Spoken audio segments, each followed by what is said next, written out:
নমস্কার, আমি তরুণ ঘোষ।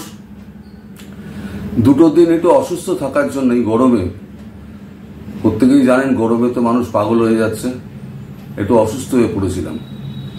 ফলে গত দুদিন আমি কোনো ভিডিও আপলোড করতে পারিনি। তো আজকে কিছুটা সুস্থতা বোধ করছি। বাড়ি থেকে তো বার হওয়া যাচ্ছে না। আপনারা সবাই কেমন আছেন এই গরমে অবশ্যই জানাবেন। সবাই সুস্থ থাকবেন, একটু বেশি করে জল খাবেন। এবার খবরে আসি, সেটা হচ্ছে আজ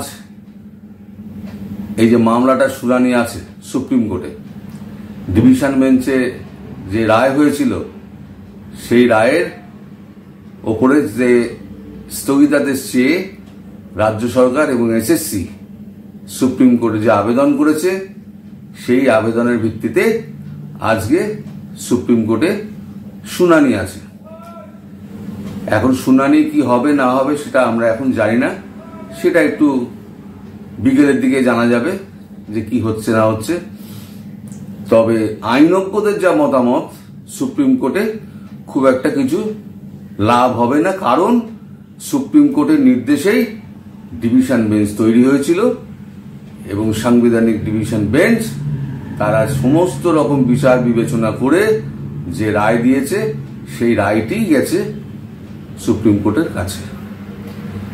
এর আগে অভিজিৎ গাঙ্গুলির রায়টাও রয়েছে।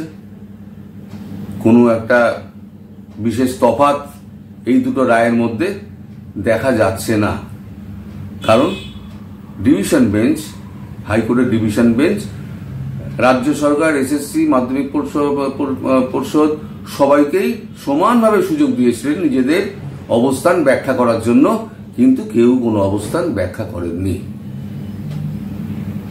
সত্যিকারের যোগ্যতার ভিত্তিতে যারা চাকরি পেয়েছিলেন তাদের সংখ্যা কত এটা জানার জন্য বহুভাবে চেষ্টা করেছেন বিচারপতিরা, কিন্তু রাজ্য সরকার, এসএসসি কেউই কোনো উত্তর দিতে পারেনি। তো যাই হোক, এখন এই গরমেই হোক বা এই সমস্ত চাপেই হোক না কেন, আমাদের মুখ্যমন্ত্রী বেশ কিছুটা চাপে রয়েছেন।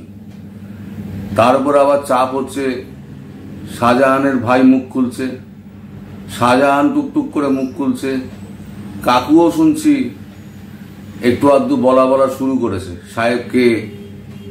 সে এখন খবরাখবর তিনি বাধ্য হয়ে বলছেন, কারণ বেরোবার কোনো রাস্তা নেই, চারদিকে রাস্তা ক্রমশ ব্লক হয়ে আসছে, আর যত ব্লক হয়ে আসছে তত মুখ্যমন্ত্রীর পারদ চড়ছে। এবং মুখ্যমন্ত্রী যে ভাষায় আক্রমণ করছেন, আদালতকেও ছাড়েননি। আদালতে এর মধ্যে একটা অবমাননার একটা মামলা গ্রহণ করা হয়েছে, সেই মামলাটার শুনানি কবে হবে এখনো পর্যন্ত জানা যায়নি। মামলাটা করেছেন বিকাশ রঞ্জন ভট্টাচার্য এবং অন্যান্যরা, কৌস্তব বাগচিও তার মধ্যে রয়েছেন।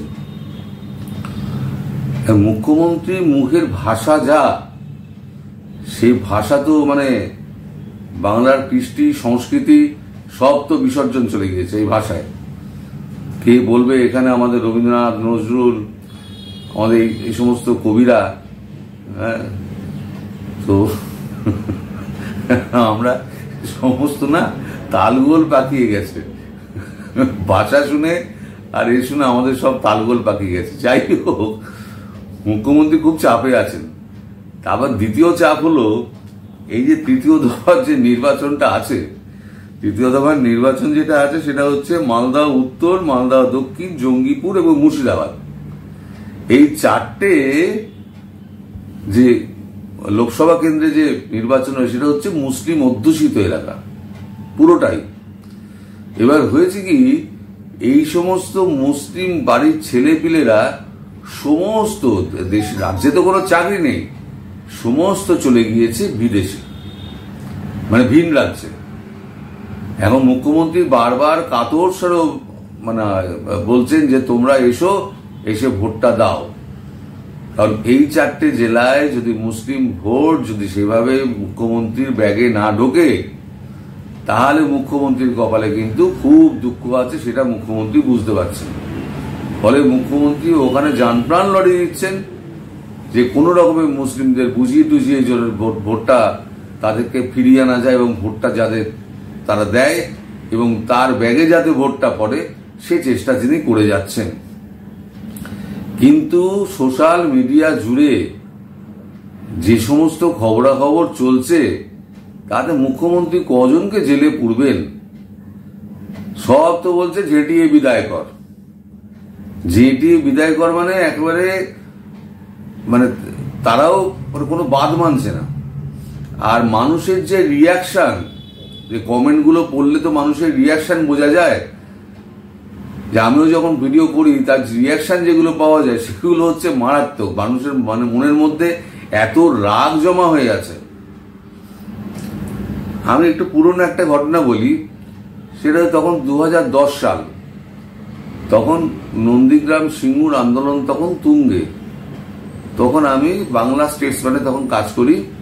আমাদের এডিটর ছিলেন তখন মানস ঘোষ এবং চিফ রিপোর্টার ছিলেন আশিস ঘোষ, আর আমি ছিলাম সিনিয়র রিপোর্টার, আমার নাম তরুণ ঘোষ। লোকে বলতো যে 3 তলায় ঘোষ ব্রাদার্স বাংলা স্টেটসম্যান চালায়। তো যাই হোক, সেই সময় যখন আন্দোলন যখন চলছে তখন স্টেটসম্যান তখন হু করে বিক্রি হচ্ছে, অ্যান্টি এস্টাবলিশমেন্ট স্টেটসম্যান বরাবর হু করে বিক্রি হচ্ছে বাংলা স্টেটসম্যান। তখন কি বাজার, তো ধু করে সার্কুলেশন বাড়ছে, আমরাও খুব লিখে যাচ্ছি। তখন মুখ্যমন্ত্রীকে মানে বুদ্ধদেব ভট্টাচার্যকে অজস্র গালাগাল আমরা করেছি, তার নীতির প্রচুর সমালোচনা করেছি নন্দীগ্রামে গুলি চালানো নিয়ে। তখন আমাদের বর্তমান মুখ্যমন্ত্রী, তখন বিরোধী দলনেত্রী, প্রায় দিন রাত্রি 10টার পর আমাদের স্টেটসম্যানে এসে বসে থাকতেন, বসে বসে বসে বসে আমাদের সঙ্গে গল্প করতেন।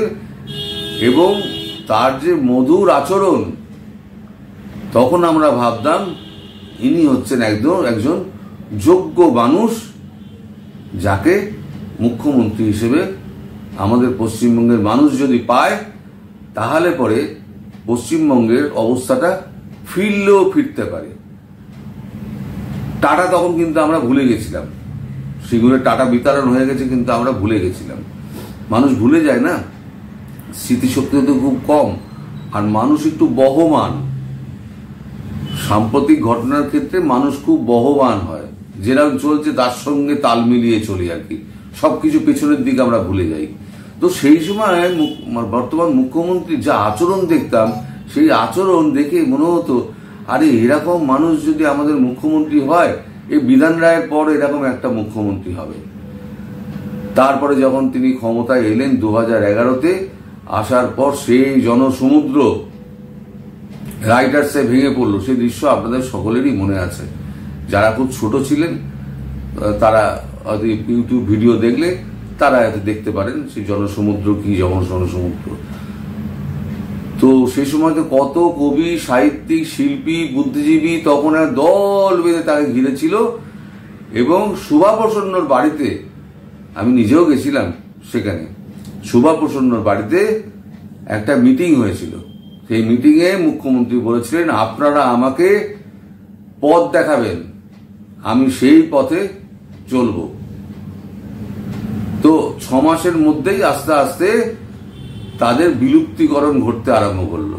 একে একে একে একে নিবিষে তারা দল ধীরে ধীরে ধীরে ধীরে যারা আমাদের মুখ্যমন্ত্রী শুভাকাঙ্ক্ষী সেই সময় ছিলেন, পরবর্তী সময় দেখা গেল তারা আস্তে আস্তে নিভছেন। শেষের দিকে দেখা গেল যারা সিপিএম এ ছিল তারা এসে মুখ্যমন্ত্রীর ধারে কাছে জুটে পড়ল, আর যারা পুরনো ছিল, যারা সত্যিকারের শুভানুধ্যায়ী ছিলেন, তারা চলে গেলেন পিছনের সারিতে। মুখ্যমন্ত্রী এটা বরাবরই তো রয়েছে, যারা তাকে সঙ্গে নিয়ে চলেছিল, যারা তাকে ক্ষমতায় এনেছিল, তাদেরকে সবাইকে তিনি দূর করে দিয়েছেন। আপনি পুরনো লোকজন তৃণমূলের দেখুন, কেউ ধারে কাছে নেই, সব হচ্ছে নতুন মুখ, সব কটা হচ্ছে একেবারে হাড়ে বজ্জাত। উনি বেছে বেছে বেছে বেছে চুন চুনকে লোয়া যাকে বলে না, উনি চুন চুনকে একবারে যত হাড়ে বজ্জাত লোকগুলোকে উনি দলে নিয়েছেন। দলে নিয়ে চুরি বাটপাড়ি একেবারে রাহাজানি করে রাজ্যের 12টা বাজিয়ে দিয়েছেন। শিল্প নেই, শিল্প ওনার কাছে নাকি 10,000 নাকি চাকরি রয়েছে। আর 10,000 যদি চাকরি থাকে তাহলে 3 বছর ধরে গাছের তলায় সব পড়ে রয়েছে, তাদেরকে ডেকে 3,000 চাকরি দেন না, দিন আপনি। কেবল গুল মেরে মেরে কতদিন চালাবেন? একটা সময় আসে যখন ধরা পড়ে যায়। আপনি এখন ধরা পড়ে গেছেন। এখন আপনি চাইছেন কোনো মতে যদি এখন টিকে থাকা যায়, কারণ 18টার বেশি যদি 19টা পেয়ে যায় বিজেপি, তাহলে মুখ্যমন্ত্রীর কিন্তু বিদায় ঘন্টা কিন্তু বেজে যাবে। সেটা কিন্তু মুখ্যমন্ত্রী খুব ভালো করে বুঝতে পারছেন। ফলে মুসলিম যুবক যুবতী যারা ভিন রাজ্যে কাজ করছে তাদেরকে একেবারে বিনীত অনুরোধ করছে, তোমরা ফিরে এসো। কিন্তু ওনার কথায় কি আর চিড়ে ভিজবে? একবার করোনার সময় তারা ফিরে এসেছিল, তারপরে অনেকের চাকরি চলে গেছিল। ফলে সেই রিস্ক আর তারা নেবে না, কারণ মুসলিম সমাজও বুঝে গিয়েছে তারা প্রতারিত হয়েছেন, তাদেরকে ভুল বোঝানো হয়েছে। তারা হচ্ছে ভোটের বাক্সে তারা হচ্ছে এক একটা করে কারিগর মাত্র। কারিগররা এই কারিগর এইটুকু তৈরি করে, ও ওইটুকু তৈরি করে, ও ওইটুকু তৈরি করে, আর লাস্টে একটা ফিনিশিং হয়, সেটা হচ্ছে গভর্নমেন্ট ফার্ম। ওই ফিনিশিংটা গভর্নমেন্ট ফার্ম করে মুখ্যমন্ত্রী তার মতো রায়ত্ব চালিয়ে গিয়েছেন। কাউকে কোনো রকম পাত্তা উনি দেননি। এইবারেতে সময় এসছে যাদেরকে জবাব দেওয়া তারা জবাব দেবেন, কিন্তু প্রত্যেকে আপনারা ভোটটা দেবেন। ভোটটা আপনার গণতান্ত্রিক অধিকার, যাকেই দিন না। কিন্তু আপনি গরম পড়েছে জানি, কিন্তু ভোটটা আপনি দিন এবং বুঝে দেবেন যে কে আপনাকে রাজ্যটাকে সঠিক পথে চালাবে। সে যে দলই হোক, আপনার যা মনে হয় আপনি তাকেই ভোট দিন, কিন্তু ভোটটা দেওয়ার সময় একটু সচেতন হয়ে ভোটটা দিন, এটুকুই বলার। তো আজকে বেশি লম্বা করব না, শরীরটা খুব একটা ভালো নেই। আপনারা সবাই সাবধানে থাকবেন, বিশেষ করে এই যা গরম, সাবধানে থাকবেন, সুস্থ থাকবেন, এই আশা করে আজকে ভিডিওটা এখানেই শেষ করছি। নমস্কার।